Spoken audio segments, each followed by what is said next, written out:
तो इस क्वेश्चन में क्या पूछा गया? For a moving particle which value में बी जीरो, किसी मूव करते हुए पार्टिकल के लिए, किसी गतिमान कण के लिए शून्य हो सकता है। क्या शून्य हो सकता है? यदि कोई कण गति करता हो तो यहाँ पर पहला ऑप्शन दिया है इन्होंने डिस्प्लेसमेंट, दूसरा दिया है डिस्टेंस, तीसरा दिया है स्पीड, चौथा दिया है मास। भाई देखो, मास तो कभी नेगेटिव हो नहीं सकता, जीरो भी नहीं हो सकता। स्पीड के बारे में बात करें, चाल चाल कभी नेगेटिव नहीं होती। स्पीड है बेटा, ये डिस्टेंस अपॉन टाइम होती है जो हमेशा पॉजिटिव होती है, लेकिन ये भी नेगेटिव पॉसिबल नहीं है, जीरो भी पॉसिबल नहीं है। डिस्टेंस सिमिलर, कभी नेगेटिव नहीं कभी जीरो नहीं। डिस्प्लेसमेंट एक ही ऐसी क्वांटिटी है जो पॉजिटिव भी हो सकती है, नेगेटिव भी हो सकती है और जीरो भी हो सकती है। याद है डिस्प्लेसमेंट कैसी क्वांटिटी है? कमेंट करके बताओ। डिस्प्लेसमेंट एक वेक्टर क्वांटिटी है। वेक्टर क्वांटिटी क्या होती है? जो इनिशियल और फाइनल पोजीशन पे डिपेंड करती है। ये था हमारा PYQs 2023 का जो टीचर पात्रता परीक्षा एमपीटेट हमारी होती है उसमें पूछा गया था। काफी आसान सवाल है, कमेंट करिए कि आपको आया या नहीं आया। तो हमें क्या निकालना है बेटा? इस क्वेश्चन में पूछा है वेलोसिटी दी है 2i cap minus 3j cap metre पर सेकेंड। मैग्नीट्यूड ऑफ वेलोसिटी निकालना है, यानी कि वेग का परिमाण निकालना है। वेग का परिमाण कैसे निकालते हैं? तो वेलोसिटी लिखेंगे और बेटा यहाँ पर 2 का स्क्वायर प्लस 3 का स्क्वायर, आंसर क्या आएगा? 2 का स्क्वायर 4, 3 का square 9, answer will be √13। √13 match करो किसके बीच में होगा? √13 की वैल्यू क्या है? √13 की वैल्यू 3.56 के आसपास आएगी, अप्रॉक्स 3.5 या 3.6 के आसपास आएगी, क्योंकि √9 वैल्यू होती है बेटा 3 और √16 की वैल्यू कितनी होती है? 4। तो तुम्हारा आंसर क्या होगा? 3 और 4 के बीच में। तो जरा ऑप्शन चेक कर लेते हैं। पहला ऑप्शन ए पहले इंग्लिश में दिया 3.6, जो कि बिल्कुल करेक्ट नहीं है। दूसरा ऑप्शन दिया है 1.5, ये भी करेक्ट नहीं है। थर्ड ऑप्शन दिया है 2.3, ये 2.3 एक बार इंग्लिश में एक बार हिंदी में लिखा है। और यहाँ पर लास्ट ऑप्शन दिया है 3.6, जो कि इसका करेक्ट आंसर है। तो करेक्ट आंसर क्या है बेटा? 3.6 इज दी करेक्ट। में क्या पूछा गया है? If 1 kg mass drop from the top of a tower with a height of 125 metre, then how many time it will strike on earth? How many time से confusion क्या create हो रहा है कि कितने बार? कितने बार नहीं बेटा, यहाँ पूछा गया कितनी देर में यह बॉल अर्थ को हिट करेगी। हिंदी में लिखा है यदि 125 मीटर ऊंची एक मीनार की चोटी से किलोग्राम द्रव्यमान को गिराया जाए तो कितने समय में वह पिंड पृथ्वी से टकराएगा। हिंदी में सही मतलब है कितने समय में टकराएगा। चार ऑप्शन मेरे पास दिए। भाई ये क्वेश्चन है हमारा वर्टिकल मोशन वाला, जहाँ पर 125 मीटर की ऊंचाई पर से अगर आप किसी को गिराते हैं तो कितनी देर में आएगा। तो हमें इक्वेशन ऑफ मोशन यूज करना चाहिए।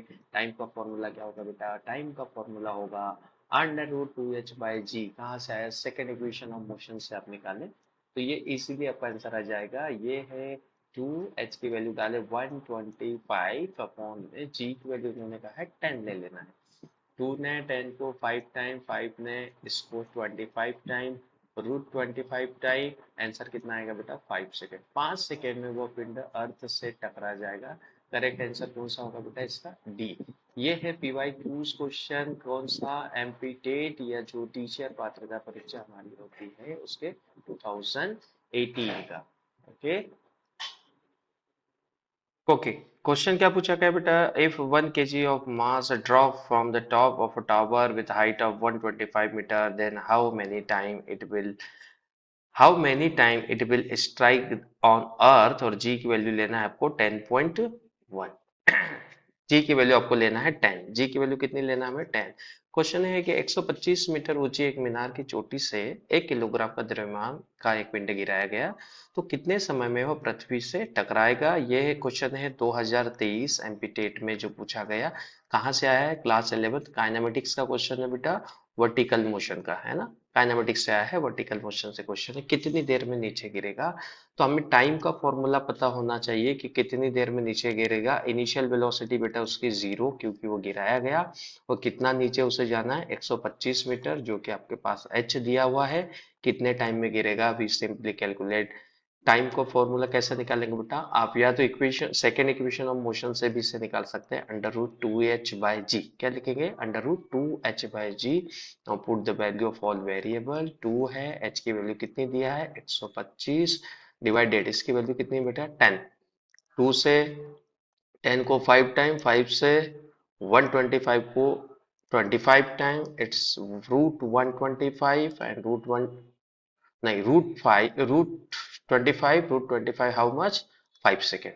तो कितनी देर में बेटा वो अर्थ से टकराएगा 5 सेकेंड में। कौन सा करेक्ट आंसर है? यहाँ पे दो दो आंसर दिखाई दे रहे हैं, एक इंग्लिश के लिए एक हिंदी के लिए है। तो ऑप्शन नंबर सी मुझे करेक्टली दिखाई दे रहा है कि इसका आंसर होगा बेटा 5 सेकेंड। 5 सेकेंड में वो अर्थ को टकराएगा। गया है position of a particle represented by the equation. एक इक्वेशन दी गई है जिसके द्वारा ये पार्टिकल की पोजीशन बताई गई है और हमसे पूछा गया है बेटा कि the acceleration at time zero will be, zero समय पर एक्सेलरेशन क्या होगा। हिंदी में ये मीनिंग है यदि कण की स्थिति और एक इक्वेशन दिया है मीटर समीकरण में व्यक्त की जाए तो इसके शून्य समय पर त्वरण क्या होगा। चार ऑप्शन मुझे दिए हुए हैं। ये पीवाई क्यूज का क्वेश्चन है। कब पूछा गया ये पीवाई क्यूज? 2023 में जो हमारा टीचर पात्रता परीक्षा होती है उसका क्वेश्चन है।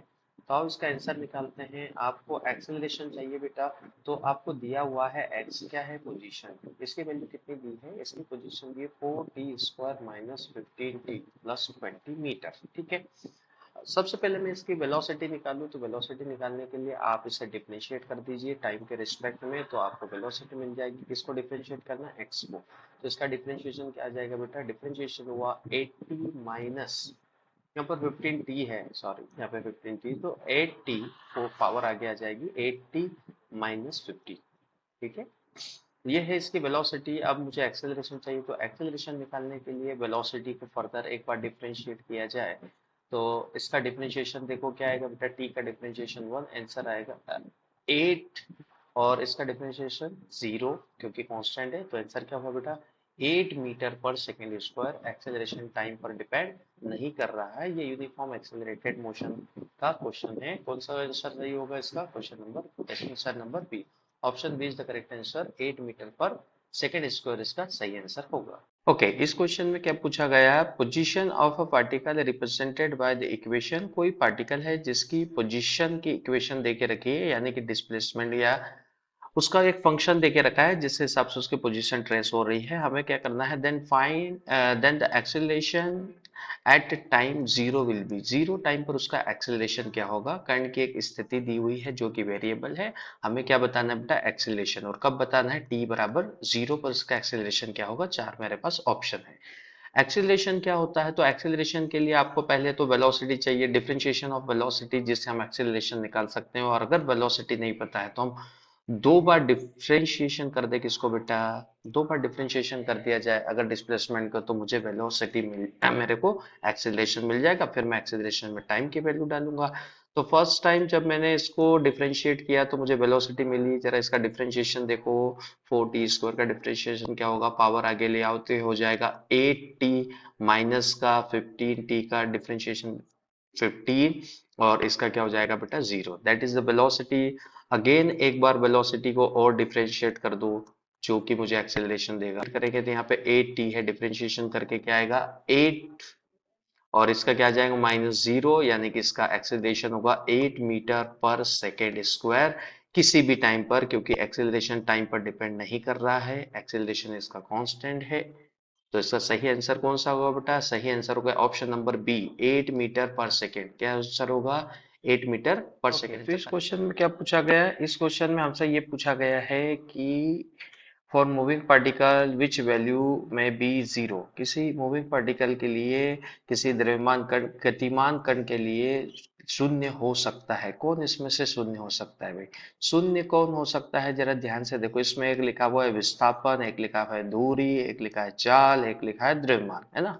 मास है, स्पीड है, डिस्टेंस है या डिस्प्लेसमेंट है। यहाँ पर एक टर्म मिस है जिसको बोलते हैं डिस्प्लेसमेंट। कौन सी क्वांटिटी इसमें से नेगेटिव या जीरो पॉसिबल है? तो देखो भैया ध्यान से देखो, ये तीनों जो है ना, ये तीनों स्केलर क्वांटिटी है। तीनों स्केलर क्वांटिटी है और स्पीड कभी नेगेटिव नहीं हो सकती, चाल कभी नेगेटिव नहीं हो सकती, है ना। मास कभी नेगेटिव नहीं हो सकता, डिस्टेंस कभी नेगेटिव नहीं हो सकती, पर डिस्प्लेसमेंट पॉजिटिव भी हो सकता है, नेगेटिव भी हो सकता है और जीरो भी हो सकता है। तो which is the correct answer? गतिमान कण के लिए क्या शून्य हो सकता है? डिस्प्लेसमेंट उसका शून्य हो सकता है। तो option number A is the correct.